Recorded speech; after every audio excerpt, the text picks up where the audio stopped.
Some of this may sound like bragging, but it's not. This story is about dogs, and well, wolf dogs, and I kind of am one in my animal spirit soul. I'm pretty wolfy. This is called Finnegan Wolf and the Big Bad Dog. I am a dog. Well, a wolf. But people don't know wolves as do I, so they attribute my traits to the canine and not the lupine. Either way, I like dogs. We get on well. I am alpha. Period. To the point where I have broken up 5 fights between Finn, my wolf-husky hybrid, and Linda Hamilton's wolf-shepherd hybrid named, imaginatively, Wolf. I am not kidding nor exaggerating. Finn was 100 pounds, Wolf maybe 130. I got between them because they couldn't stop fighting.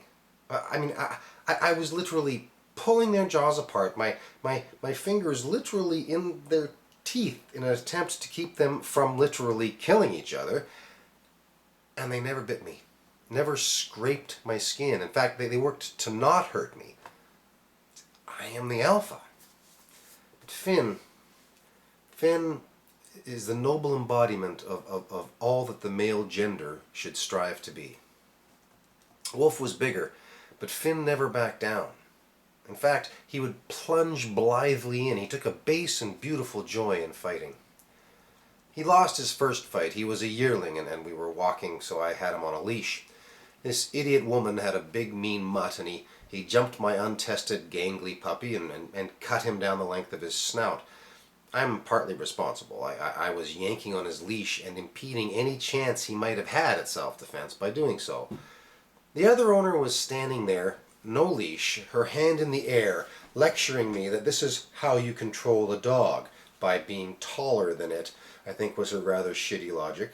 Standing there like the Statue of Liberty while her beast mauled my dog. Never raise your voice. Yeah, how about raising your animal to obey?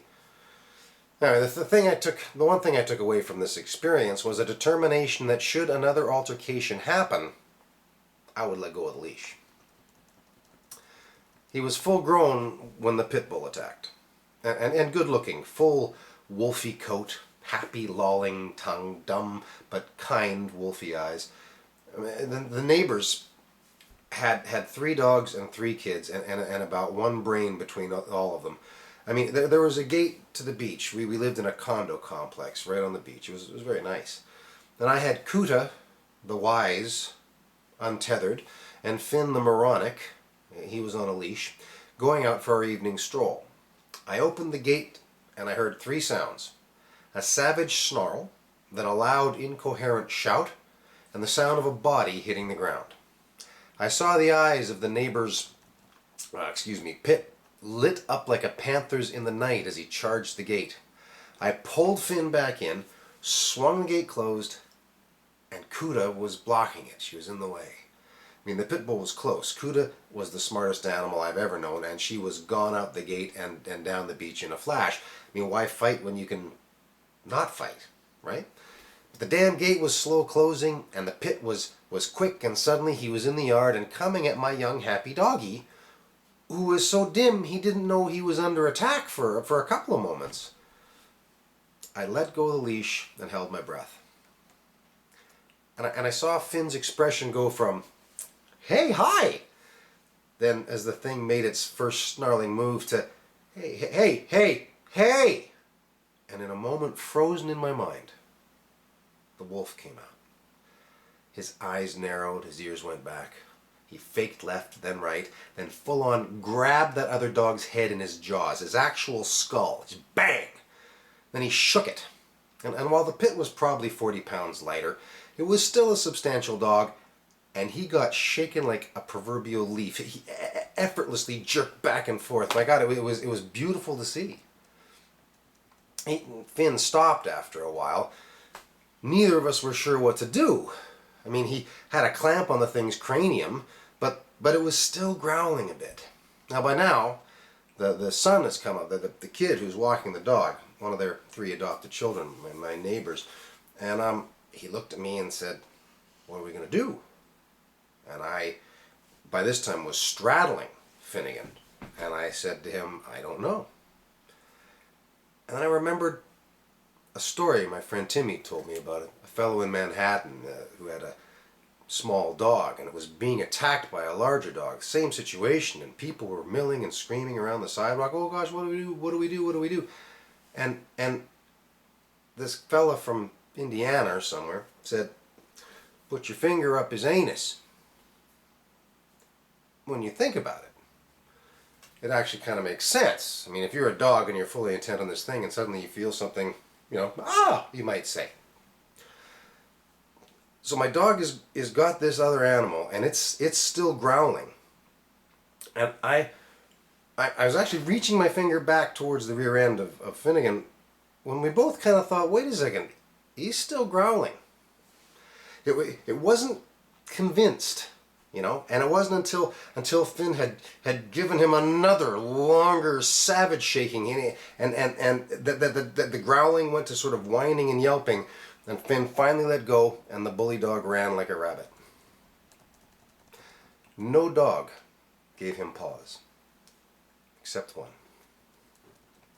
This is a description. It's a little complicated. We were on a breakwater, a big cement thing. Had to climb 12 steps up from the beach to get to the top through a little archway.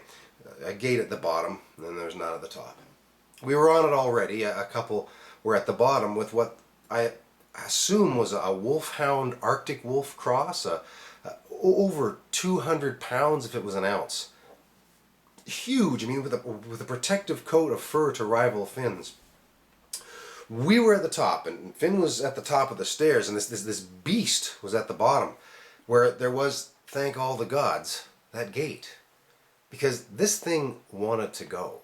I mean, it was intent on murdering my dog. It felt something, a horrible competition born of kinship, or maybe it was just a big idiot bully, but it was on. He was going to kill my dog. Some ancient Tolkienian justice would be meted out. There would be blood flowing freely on the cement of the breakwater to wash gracefully into the sea, pounding on the shore. Except there was that gate. Now, I'm no coward, especially where my canine friends are concerned, but I gotta tell you, I have never been so grateful for a couple of metal posts and some chain link fence. I mean, I wanted to run and never look back.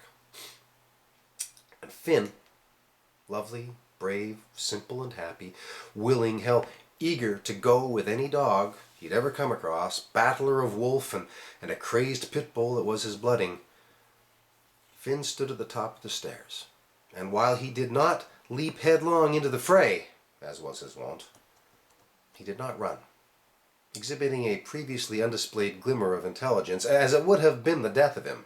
I mean, literally, it's like me going at it with Muhammad Ali in his prime, or no, Bruce Lee in a death match, or no, Genghis Khan, or Andre the Giant, Dracula, the Terminator. This is sure and savage death.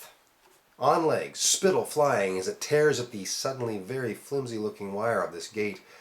I'm not sure what his problem was. I only knew that the only relief to that crack addict-like compulsion was to get through that gate, get up those stairs, and rip the throat out of that offending dog. And Finn never backed down. He didn't step in, but he did not budge. And his entire demeanor spoke quite calmly, I will do this if I must. I will not run. I will fight to the death. It was noble, it was strong, it was one of the only things that make the male gender worth keeping around. It was bravery. It was beautiful.